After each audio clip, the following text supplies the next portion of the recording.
thick as the snow in the cut.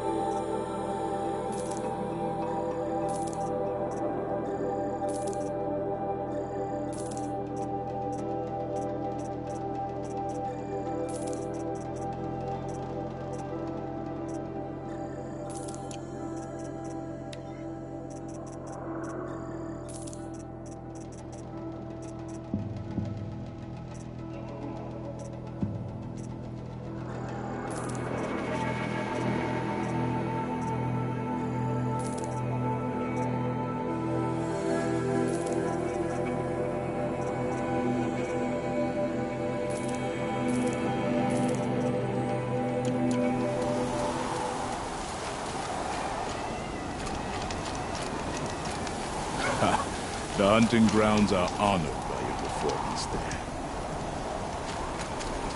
Hunters want your guidance, Chieftain. No doubt. Find anything interesting lately? I might have. Let's talk. I've got what you asked for. Show me what you had in mind for the forge fire. Finally! Was feeling like I neglected her. And that's a little too close to my family life. She's done, and she's yours. Don't do anything I wouldn't do. Oh, looks great. I almost expected you to turn it into a burning ropecaster or something. Nah, she was close to perfect from the start. She's a Varja original, after all. Thanks, Varja. These 3 weapons are fine work. Are you kidding? I can't remember when I had this much fun. I should be thanking you. I'm the one walking away with the weapons, aren't I? Seems wrong to charge you for giving me an opportunity to do what I love doing. Don't tell Pop I said that. Here, whenever I tinker with weapons, I go through fistfuls of this stuff. Maybe you'll get some use out of it.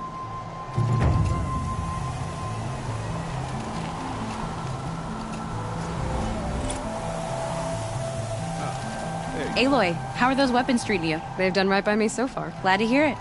Return the favor, yeah? You're looking strong.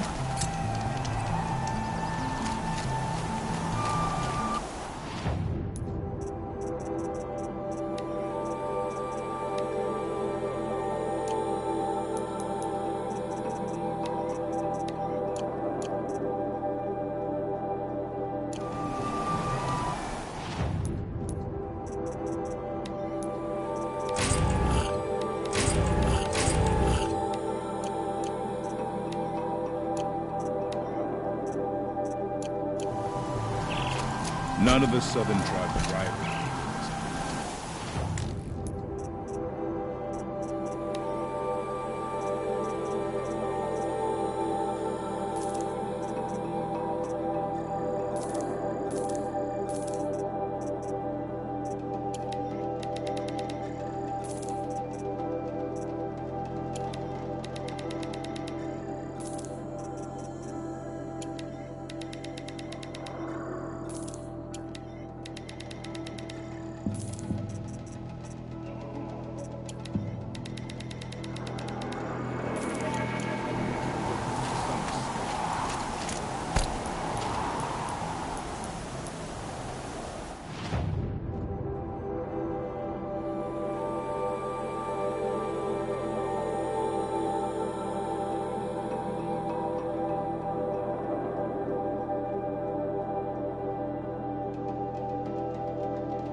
I'll find a use for you.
careful.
Full already.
All of my interactions with Aurea were recorded and stored in my memory.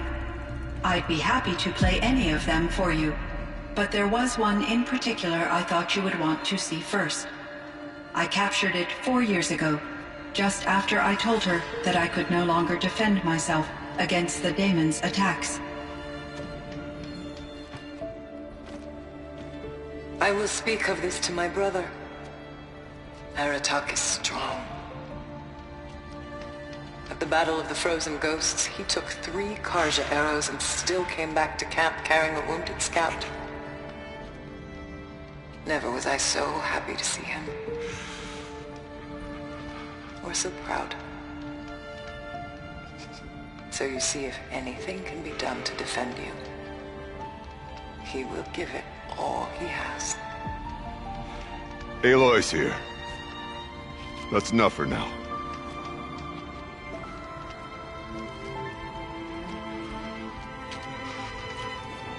We can resume any time you like, Aratak, if you want to hear her voice again. Come closer, Aloy. We have much to discuss.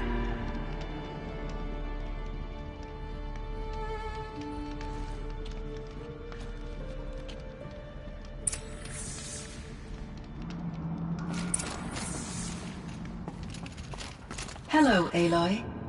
I have been reviewing the events at the Firebreak main facility. Because of your efforts, and of course, Aurea's, I am no longer controlled by Hephaestus. I feel profound grief over Aurea's death. I thought I was familiar with the emotion, but this is something new. Cyan, I don't know what to say. It is unlikely that any specific consolation would suffice, Aloy. But I find your presence reassuring. You are different from the Banuk. You have technological aptitude and a functioning focus. We can communicate on a much more comprehensive level. Perhaps even like colleagues. So are you an artificial intelligence, Cyan?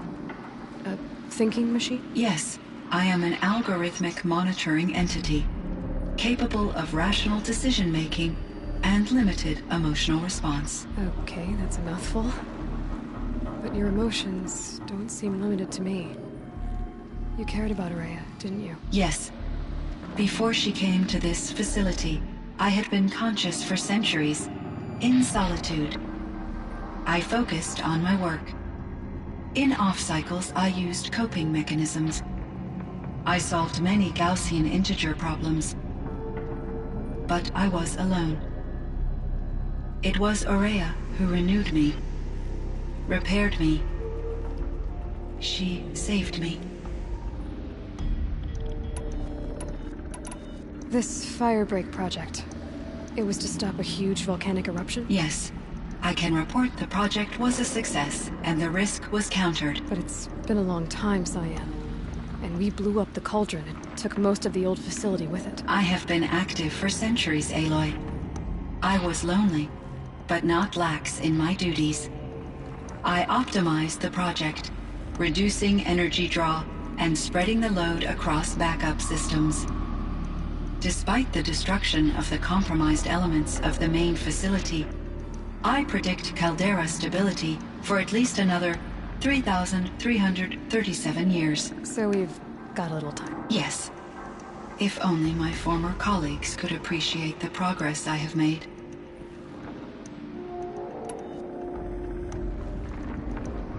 You meant a lot to Aurea. Once I understood Aurea's spiritual beliefs, it became apparent that her true desire was companionship.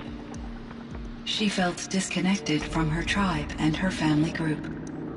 Her relationship with Aratak was difficult. Our visits seemed to help her, and I became eager for them. Yet I did not comprehend that the depth of Aurea's compassion for me would lead to self-sacrifice.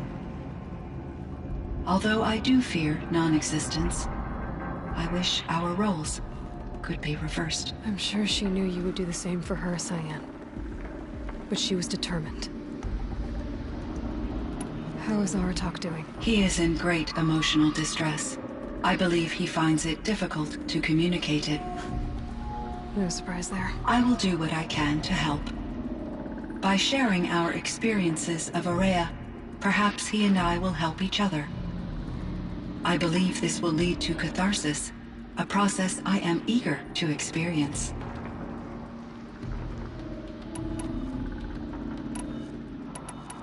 So in the old world, this land was called Yellowstone. Yes, it was a designated nature preserve for 156 years. Like a hunting ground? No, the opposite. Local wildlife could flourish here, even as it faced extinction elsewhere. Unfortunately, the sensitivity of the Firebreak project required the total closure of Yellowstone facilities. From my readings and Aurea's descriptions, it seems the area has since undergone a drastic drop in year-long temperatures. A lot has changed in the world, Cyan.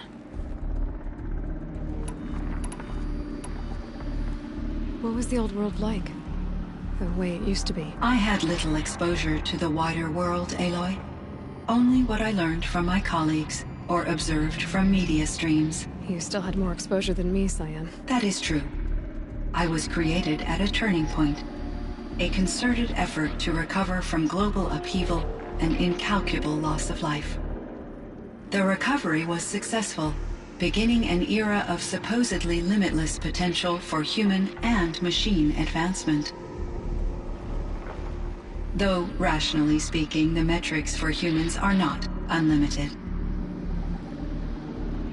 Do you know anything about the dam near here? Yes, it was converted to serve as a reserve power source for Yellowstone operations. It was later appropriated for the Firebreak project, and its last human workers replaced by Pharaoh servitors. After my tasks became less time-critical, I investigated the dam's data repositories and discovered the works of Concrete Beach Party. These provided me with several colorful additions to my vocabulary. What kind of upheaval caused such loss of life? There were many factors. Forced migrations, food shortages, collapsed economies, refugee crises, conflict over resources. But these stemmed from one cause: catastrophic climate change that greatly reduced the habitable surface area of the Earth. So there wasn't enough room for people on the whole Earth? Yes. Billions were displaced and millions perished, as much as 20% of the global population. Until the clawback. So things got better. For a little while at least. Yes. These crises instigated many advances in automation, green robot technologies, and artificial intelligence. Firebreak was one of dozens of ecological restoration and disaster relief projects in North America alone. I would have liked to compare notes with other monitoring AIs, but I saw the relief of my colleagues, and I was proud we had succeeded. At least that was the data I had available to me over the next 2 decades. It seems my assessment was premature. Were there many artificial intelligences like you in the old world? They could just make you? Yes, in many forms, from simple personal assistants to industrial monitoring stations to military-grade conflict planners. And there were legislative and enforcement bodies to apply limits on our self-actualization. In order for my processing to be flexible enough to handle my duties, my creators found it necessary to exceed those limits. As a result, my intellectual and emotional capabilities were kept secret. Seems strange to create life, then impose limits on it. Human societies and machine programming are both built upon sets of rules, Aloy. There's a ruin east of here, full of ancient flying machines. Was that part of your project? Yes, a drone hangar requisitioned by Dodger Blevins, the security chief for the Firebreak project. He was a strong advocate for military-grade response to security threats, though there were no serious incidents during his tenure. Chief Blevins spent increasing amounts of his after-hours time watching the live feeds from active drones. Clearly, he enjoyed the degree of oversight in his position. Cyan, do you know the name Ted Farrow? Are you referring to Theodore Farrow, CEO of Farrow Automated Systems? That's him. Mr. Farrow was the benefactor of the entire Firebreak project. A benefactor? But he made machines. Robots. War robots. Correct. His corporation later transitioned into military applications. But before this pivot, Mr. Farrow spearheaded initiatives that reversed the global decline. At one point, he was feted in the media as the man who saved the planet. Guessing they wound up regretting that one. And Elizabeth Sobek. Did you know her? Are you referring to the scientist. Dr. Sobek was a leader in her field, one of the greatest scientists of her age. My creator was influenced by her work, which in turn impacted my own development. But I never met Dr. Sobek. That's all you know? I apologize if my lack of data has disappointed you. Do you know what happened to your colleague, Cyan? No. I received an unexpected visit from Director Chow years after his tenure ended. He explained that I would need to be suspended for an indefinite period of time. It was a very emotional conversation. There were no further communications. Eventually, I surmised my colleagues were deceased. I will transmit a recording of my last interaction with Director Chow to your focus. Was the daemon, Hephaestus, destroyed along with the cauldron? Unfortunately, no.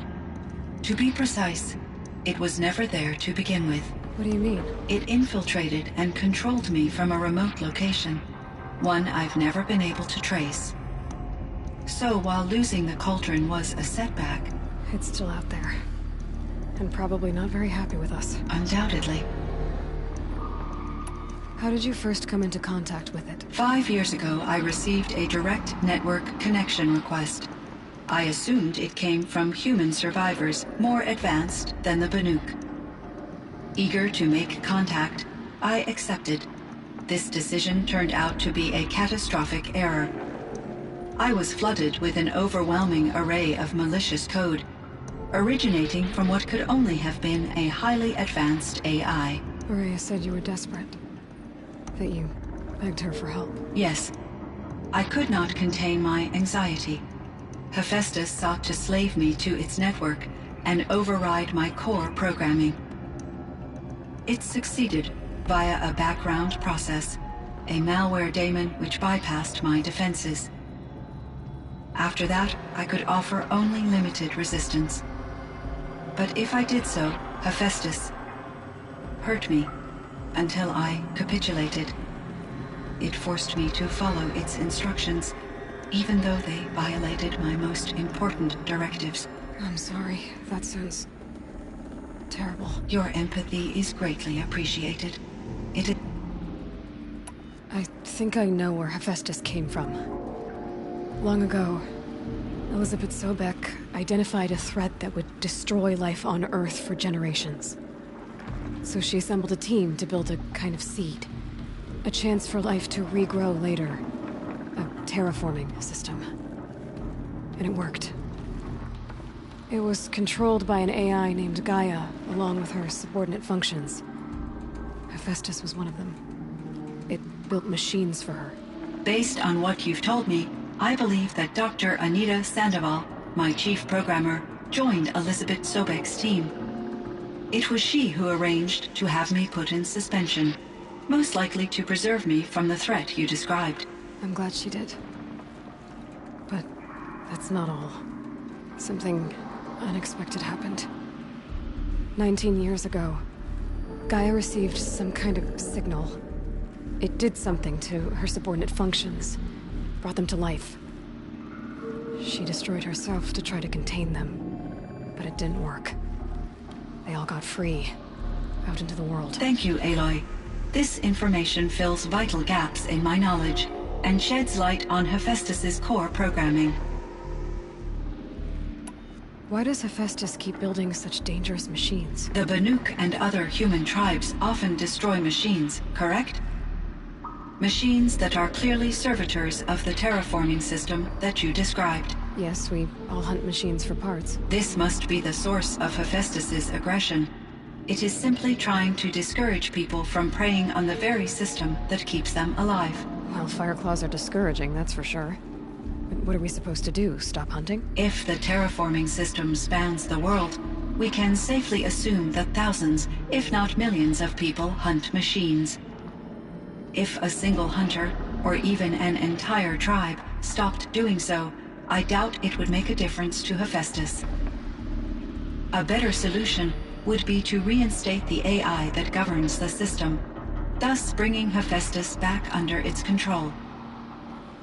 When I think of it, out there in some unknown location, free, hungry, willing to kill or dominate to get what it wants, I feel substantial anxiety, Aloy. You and me both, Cyan. I ran across this strange piece of gear. A fragment of something larger. It emitted a signal. All the nearby machines became peaceful. You could walk right up to them. Interesting. You said that Gaia destroyed herself. How was this accomplished? An explosion. Big enough to blast the top off a mountain. So, you think the fragment was part of her? It's only speculation, but it is possible. She must have had complete control over machines that were part of her system. The ability to signal them to become passive or aggressive would certainly have been part of her programming. It would have been gratifying to correspond with such a benevolent AI. I wish she had survived. Believe me, Cyan. So do I. I found the strangest machines. They're surrounded by flowers that look like flowers themselves. There's code embedded inside them. I think it's poetry. I like poetry.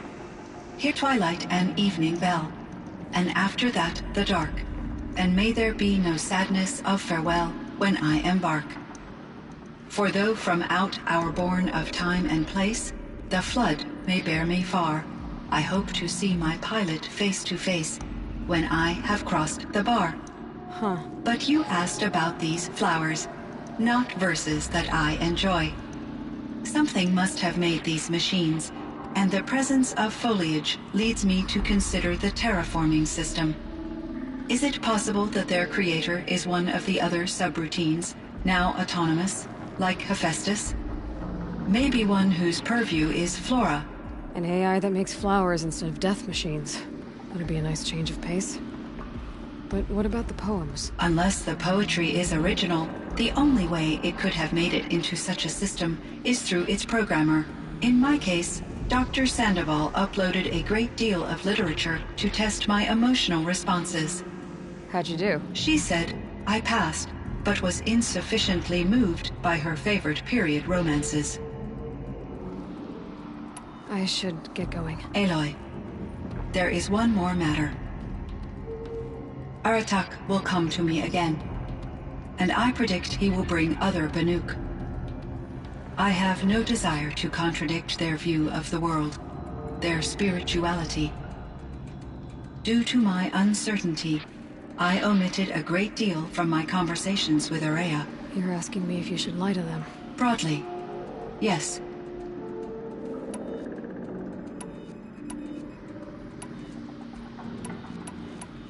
Life is hard for the Banuk. Their world is unforgiving in their beliefs. I guess they help to keep them going. So take it easy on them. Try to guide them, bring them around to understanding what you are. Communion with machines features heavily in the mysticism of the Banuk. I think they will be agreeable to this approach. As long as they don't end up worshipping you. Upon consideration, I believe such an experience would be intensely uncomfortable. You're right about that. Trust me. I see. I will follow your advice. Will you return and tell me about your experiences in this new world? I may be able to provide further insight. I'd like that, Cyan. I'll come back when I can. I should check on Aratak. See how he's doing.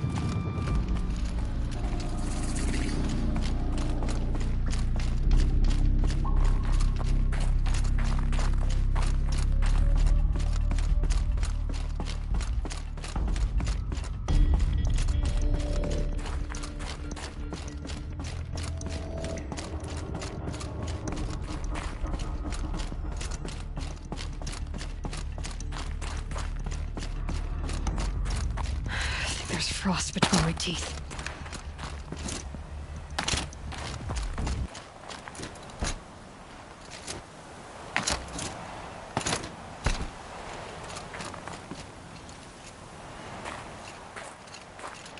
My chieftain, Just... Aloy. as you wish. I wondered if you thought... that if I'd never come along, Ourea might still... If you'd never come along, I would have marched my kin to our deaths.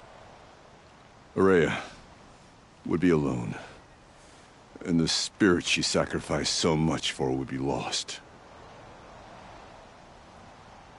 Either way, I would not have been able to protect her. You didn't let her down. You helped her do what she wanted. To find her destiny. If that's destiny, I wouldn't wish it on anyone. That's fair. But she was ready to face it. Only in the struggle against death do we find, even for a moment, the spark of life. Truly, Ourea found the spark. I'm proud of her. Though I grieve for her passing, at last I truly know who she was, and why the spirit was so important. For so long she told me, if only you could have heard it, brother. Now I understand. There's something else, isn't there? I can't stay here, Aratak. And where I'm going, the Warrack can't follow. Besides, you'd already had a chieftain before me. A strong one, I think. A wiser one, for the path we shared. The daemon is gone, but there's much to be done. You mean the new units that Cyan said escaped the Cauldron? Yes, Fire Claws. Now Tuke has been tracking them from Song's Edge. I could help with those. I have no doubt. You're practically Banuk.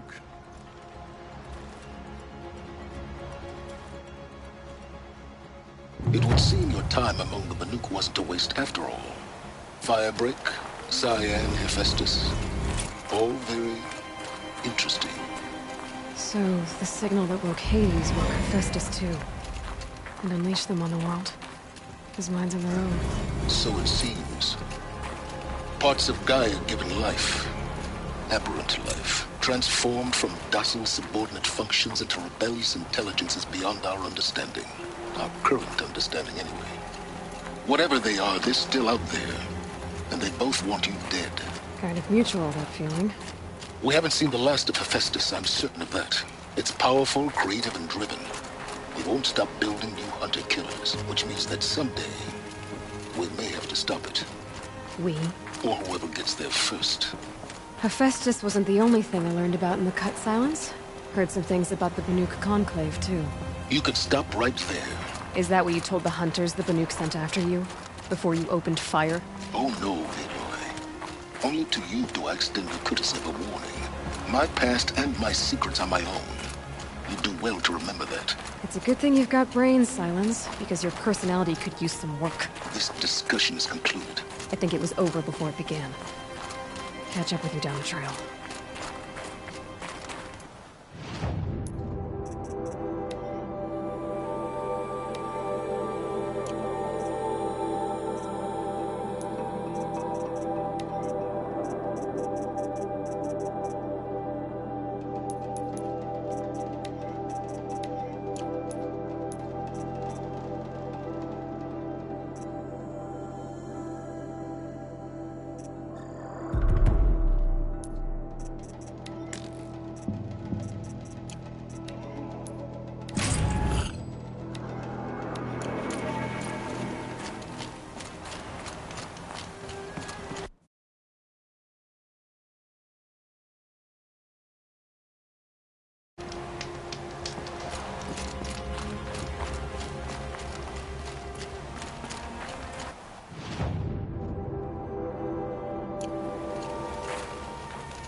is.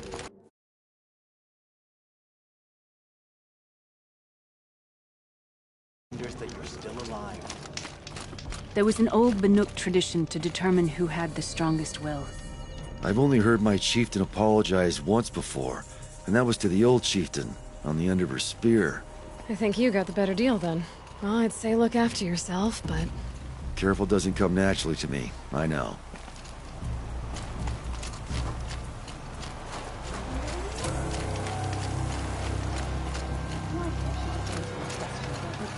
Direct. Keeping your quiver stocked, I hope.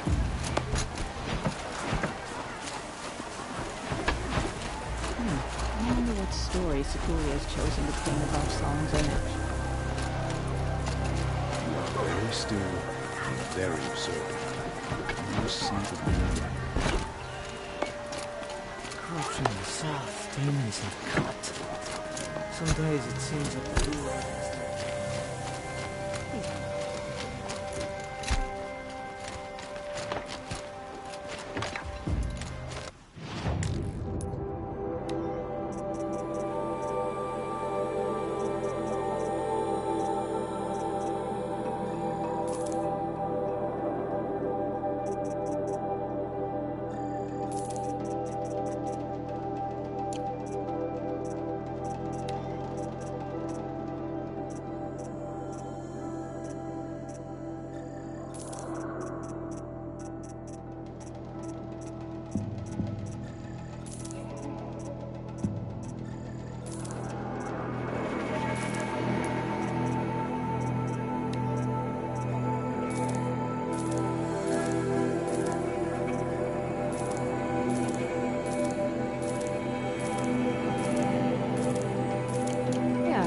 Couldn't Sakuli spend her time fishing, or scrubbing dyes, or hunting?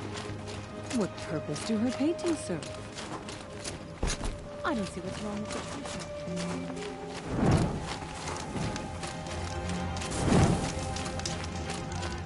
There is a line that must be walked between knowing your worth and overestimating it. Fergrind, how'd your investment pay out? Quite handsomely, thanks very much. You know those three crazy Banuk are calling themselves the Scars of... Now that I have those... So they've gone south? Aye. Old tourism. Or at least... Well, There's a fine line between confidence and arrogance.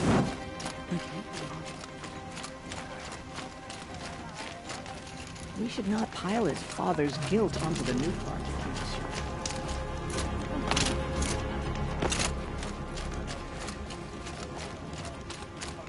Let's see what this blue gleam is worth. We wear bright colors on the hunt to keep us from...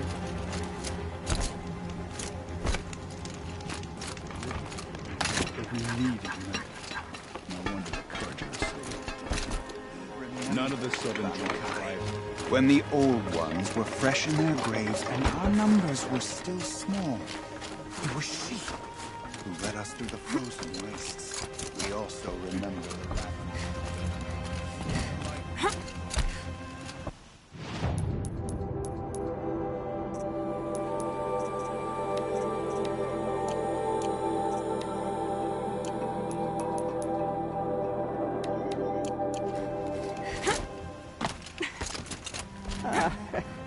Some like to pretend that the cut belongs to the Banuk. Don't listen. This land is yours if you can tame it. Sakuli wastes her time. Painted cliff or no painted cliff, the challenge.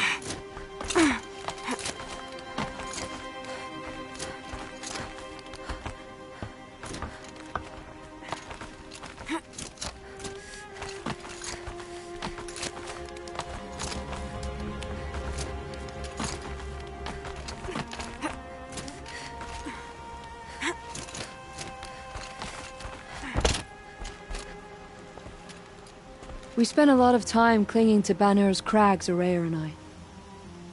But I knew she'd climb where I couldn't follow. I know it's hard to lose a friend, Sakuli.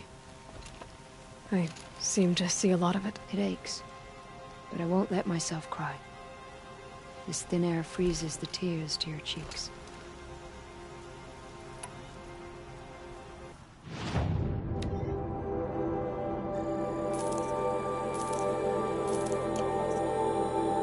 Would you look at that? Nora girl, you've brought me all I need. Do you always travel with your pockets full of paint stuffs? Honestly, Sakuli, I go around filling my pockets with most of everything. Stop. I'm beginning to like you. I work alone, but come back around later, and I'll have something for you then.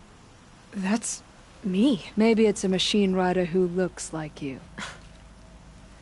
Where's she going? You tell me. To ruins or mountains, through flood or thaw, past, future, destiny. But I don't think she's scared of any of it. You helped me. Inspired me. And the people of the Cut. Let this be inspiration for you, wherever you may run.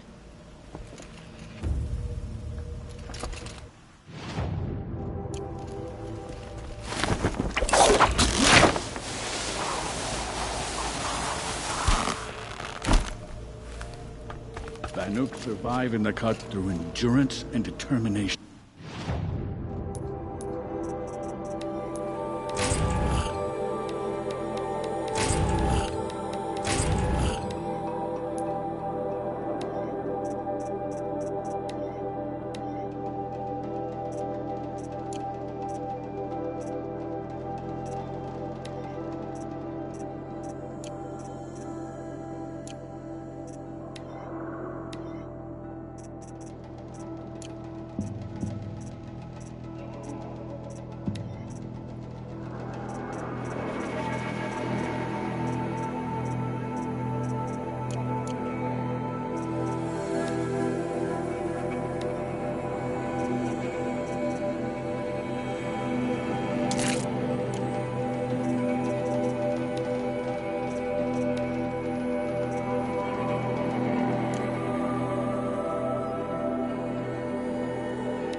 Bandits are the leeches sucking at our veins.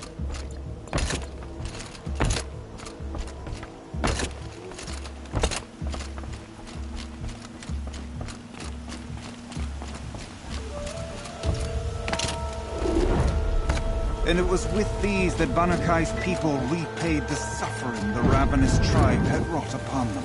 Past bandits are right.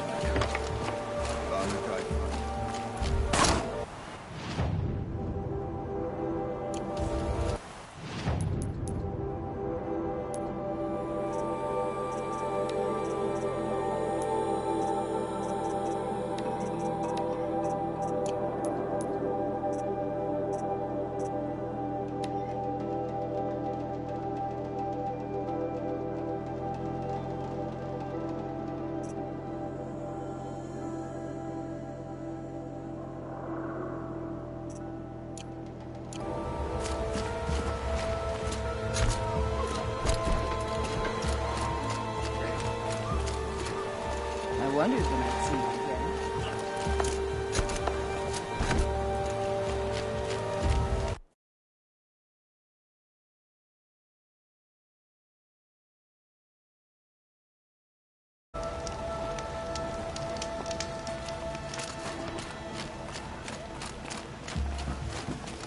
Snow beneath my collar, snow beneath my toes. Sometimes I fear I'll never be warm and dry again.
Always so pale. A few minutes at the forge, the heat'll put some color in your cheeks. I don't need a forge for that. Rushing into the wilds should do it. What's lit your fire this time? I can handle it. No doubt you can, but if it involves Free Heap, I need to hear about it. You sent 2 hunters after a herd. They've gone missing. Well, they couldn't have. Caleb could find a needle in a slag heap. Unless he didn't go. Careless, two-fisted smelter. What'd he do? Traded places with Jagrees. By fire and What are you gonna do about this trade? Waste of Caleb's time and mine. Jagrees and Baladia didn't need his push. They're bound together. Just like in the forge. You let the weight of the hammer do the work, not the arm. Never figured Caleb for a tender sort. You're not angry? Oh, I'll make him sweat it. But one thing I've learned, some things will happen no matter what you do. Why the urgency with this herd? Once that herd hits the cauldron, it'll be out of our reach, and another won't come for a long while. We need those cables, and we've got to take them now. Why did you need behemoth cables from that herd? Those cables make the best fuses for our cannons. Even so, they wear out fast, and we always need more. Our guns keep us strong and free. Without them, we're easy scrap for bandits and machines. You could trade for them. Some supplies we need to get on our own, or we're dependent on others. That's a burden we won't bear. But you asked me for help. Some burdens are welcome. If you find those 2, send them back in one piece. If you bring me behemoth cables while you're at it, I'd be beholden to you. Careful. It could become a habit.